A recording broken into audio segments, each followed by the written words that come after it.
when the coach controlled the line of fencers with the home preparation version, coach gave the signal, student came forward.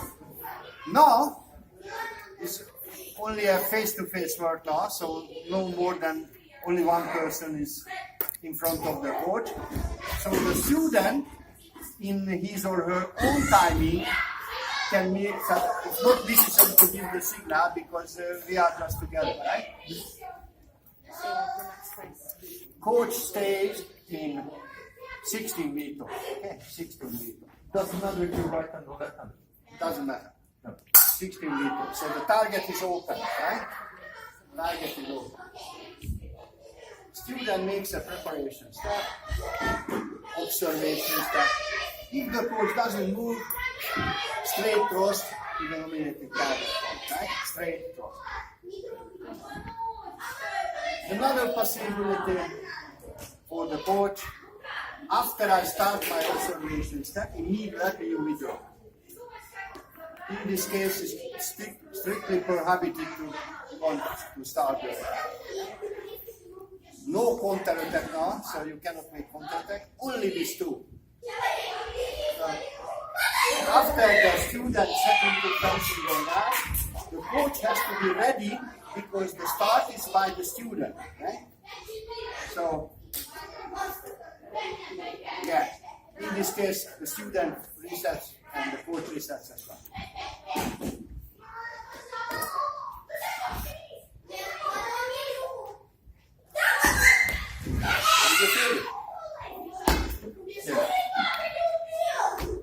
Change the rhythm, that's the essence. Encourage the student to change the rhythm. Not repeat it. So very simple exercise, basically nothing else for the coach. Only one step forward or nothing, or stay or one step back. But in 16 veto, so the coach blade wouldn't bother the student because he's in an in veto position. Also good. Yeah, 60 is better maybe. Because it's closer to the fencing long guard, right? Yeah. This is a little bit unusual on-guard position for the coach. This one is probably better.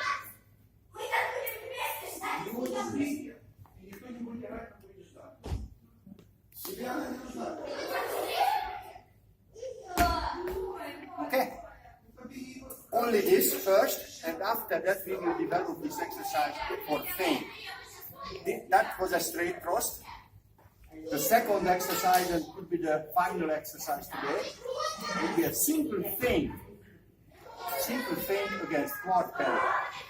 So we agree with the parry, which is going to be quad parry. And this time, the student doesn't make straight cross, always feint against the coach quad parry. But only if the coach is staying. I start with the feint. Right? Okay. Have to react always. So sometimes this, sometimes that. That's a wrong method. Yeah. We agreed the feint. In this case, always if the student demonstrates the feint, the coach must react all the time. This time not, because he protected himself with this one.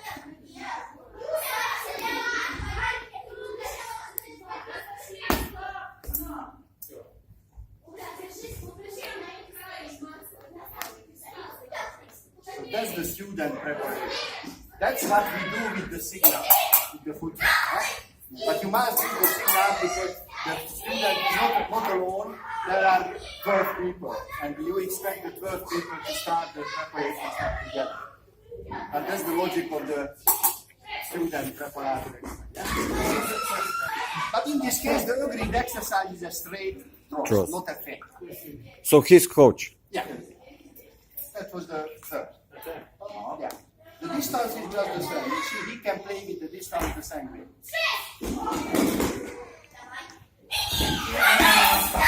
It's a first intention straight. Always straight. And after to finish this exercise, repeat it with feint against God. Right? Okay. Slow of the straight and watch. If you don't No, this is mistake. But if you want just to make one attack, of course. Starting at this slope is completely mistake. But for the first step, you can, I think, you can do this as you show only. For example, opposite. You show this as for the next movement. For example, if you want to do a feint, hand when the hand movement finished, and then But I make a parry. You expect me to make a parry. I make the parry against what? for example, I do this in this way. This is a fast extension. Ah, yes. You always make the parry. You know it, therefore you make a first intention feint against. But you mean in this situation that only slow hand movement and see what and I straight, yes? That's the wrong. Wrong? That's the wrong. That's what I absolutely. Practice the straight after finishing. After you are a new opponent, you always make parry, and after that you practice feint. But for example, with a It's professional, impossible to mix it. even for professional athlete, It's a slow, that will be a very slow. You must give time for yourself to watch. That's not because it's so slow. It's not real. You must know the parry. If you don't know the parry, don't start the parry. but for example, sometimes you Don't start an attack. If you don't know the opponent will make counter attack or will make parry, it's better to stay and don't start your attack. That's first intention. You must accept the risk.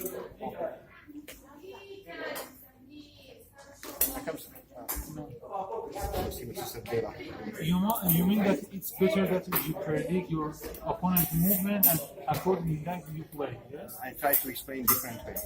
Within the lesson, the feint exercise is always an agreed exercise between the coach and the student. Yes. That's, I think, not only me, many other coaches accept this Theory, theory principle. policy. Yeah. So no dual intention. When you start an attack, you must know what you are doing, straight or feint, and you have to do it automatically. Just for attack or for step attack the same. Either not with dual attention. Dual attention means when I start, I don't know yet. It's maybe a straight or maybe a feint. It will depend on the opponent's reaction. It's not good. No time for that. No time to watch. To Otherwise, decide. you have to make a very slow initial movement of the attack to be able to react for the opponent's reaction. So everything must happen first intention. So with this exercise, this is a first intention, straight, cross, first, after that finish this exercise, and the new exercise starts. This time, with the new exercise, the coach always reacts with force. The student knows it, therefore he always makes a first intention feint against the opponent. Right? So don't mix the straight with the Thank you for the new thing for me. Thank you. No slow attack in epic fast. Everything is fast. So when you decide to start with a plunge or with a flash, it's always maximum speed. You must know what you want to do while the lunge. You wouldn't have a dual sense in your dual mind. You know, I'm completely, Three options at the same time. I'm completely agree with you about that. When you want When you provoke the opponent, you can understand his reaction. provoke with hand or with step. Or with both. I'm just testing you. What is your reaction for my provocation? If I perceive you always react with a quad, I decide to make a feint against your quad. So you And I do it. so you risk. The risk is always on in fencing. Yeah. Always on. Always. So when you decide to do something, first intention, Could be the opponent's reacts different way as you expect. But such is life, you know. That's the fact. But after the preparation, after the observation, usually the opponent reacts with the same movement. And you can build your exercise by doing that. No, later you will understand this. Yes, yes. I must understand what is your reaction. One opponent, you will be just one opponent, you always have the same reaction. I have to memorize. I can also learn from the game. No? Yeah. But okay, but I have to make the thing first in time. Not as a dual in time. So after that I understand your reaction against my straight which is always the part, I have to make the first intention feint against your part. And I have to encourage you with my feint to start your parry.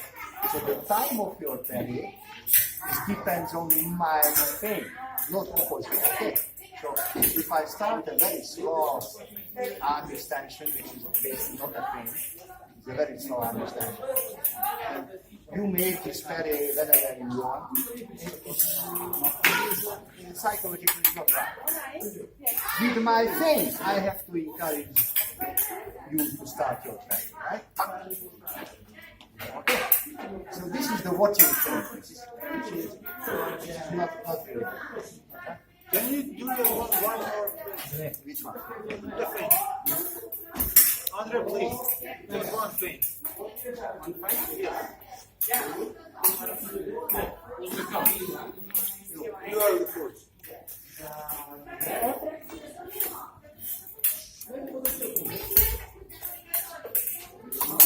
I have to frighten him. I organize the time of his parry. He wouldn't make the parry whenever he wants. Exactly. So no slow arm extension. Very not realistic.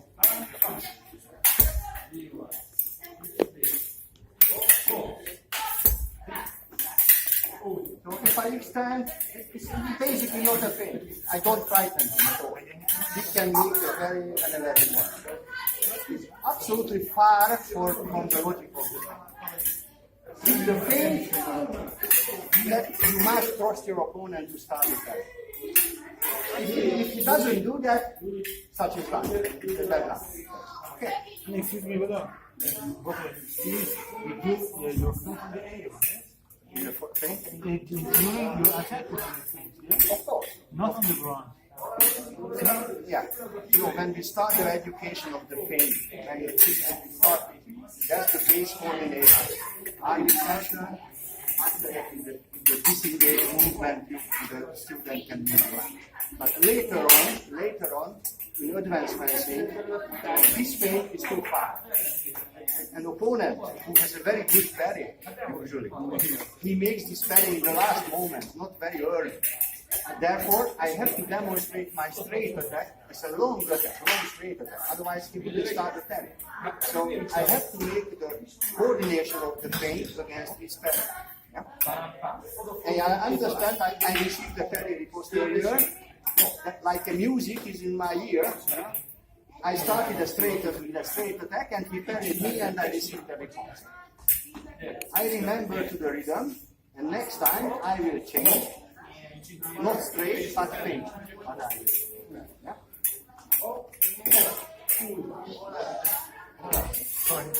Yeah. So after a parry, you are late. If you move to the parry, I have to give the hit. Absolutely. So if only I extend my arm, it's still too far. I have to go closer to the feint. That causes the frightening for him. Because he's a good defending fencer, he has a very good spot parry. He always parries my straight attack with court, which is not good for me. I have two solutions. Don't attack him because he has a good parry, and I'm afraid of the parry. I don't attack him. Or I can attack him, but not with straight, but with feint. Yeah? That would be my procedure. So in advanced fencing, to be honest, you have to start the footwork on the feint side as well. Right? It's not enough to show the feint just from the feint. You must approach towards the target like straight. And don't do it slow, okay? Because it's slow initial movement of the straight, it doesn't cause a friction. So you have to connect with your lunge as well, but do it with the maximum speed. Okay? Because I must organize his reaction. What if during your attack is do a counter-attack? When you want to do this on the air, it's impossible to do anything. In the fencing, fencer always has a lot of alternatives what to do. This time we are practicing feint against parry. We should make counter-attack into my feint. That's a topic. That's true. In this case, if I decide to make a feint and if he makes a counter-attack, in this case I fail my feint. Because against the feint, the straight counter-attack is better. In this case, I will receive the hit, such is life. No solution against every single time. Right? We are practicing a technical situation. Now, opponents always make the parry. Therefore, I always make the feint against the parry. That's the exercise. What else he can do instead of parry? That's a separated question. He can make not quad but circle 6 parry against my straight. Yeah? He can make second parry. He can make simple quad parry. But one opponent usually makes the same. I have to remember to that, and I have to organize my feint against the parry, which usually happens. I understood his favorite is the quad. Therefore, I decide that he is very, very successful with the quad, and he always parries with my straight. Therefore, I decide to make a feint against his quad parry. And I give the time of his parry. So he wouldn't make a parry at any time when he wants. I don't. Right. So that's a present situation. He always makes the parry, but not very early. Usually a little. Otherwise, this coordination, connect with the footwork on the side of the feint. That's the most difficult coordination of the feint. That's the standard coordination when you start the education with young people. You show the feint on the spot, and you make an early reaction like a low-level fencer, and the student makes the second half of the feint exercise in the first year. But after that, it's better to teach people to show the feint with the lines together. Because this is aggressive, this is provocation. You have to simulate a good straight attack. And you can expect the opponent's reaction if you have a good straight attack. After I test him, he has favorite parry, not the quad, but the circular. So first time I would like to hit him with a straight cross. But he always parries me and I receive a 60. Okay, this happens 1 time, 2 times, 3 times, which is not good for me. I have 2 options. Attack him with feint against his circular 6 parry. If I don't do this, technically I am unable to do that, I don't attack him. Because I understood he always parried the with the straight. Do I really So after I understand his parry, which is always circular 6, I can organize a feint against his circular 6. Okay. This is an ugly exercise in the lesson. So it's a bad system to parry with 4, next time parry with circular 6. maybe later counter attack instead of the parry. No, that is causes confused situation for the student. Practice only one feint six. Feint against four, feint against six. You must warn your student to show the feint. Because your reaction is your parry reaction is happening against the feint. If the student is not willing to show the feint very intensely, you have to warn the student. Sorry, I didn't see your feint. Why I have to make the parry?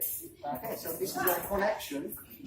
My parry is happening because of his feint. So I have to. So within this exercise, you have students. Sorry, step forward, distance preparation. You step forward, feint against my quad parry. My favorite parry is the quad. You know that. Therefore, you don't make straight attacks only feint.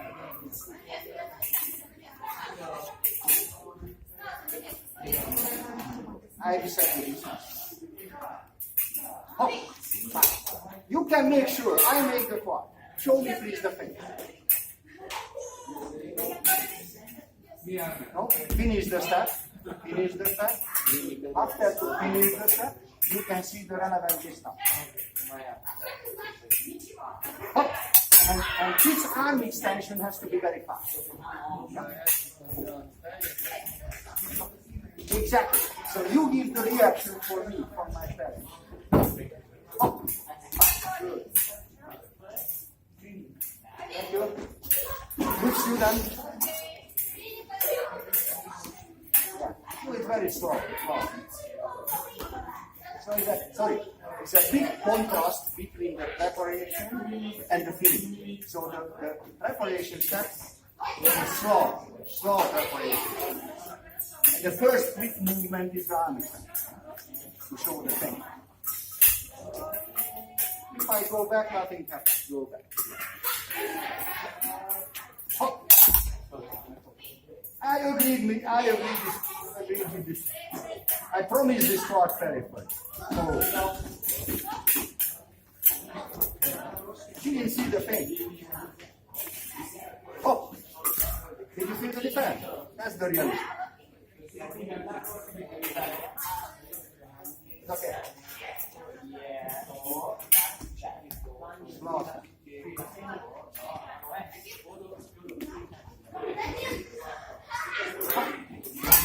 That's okay.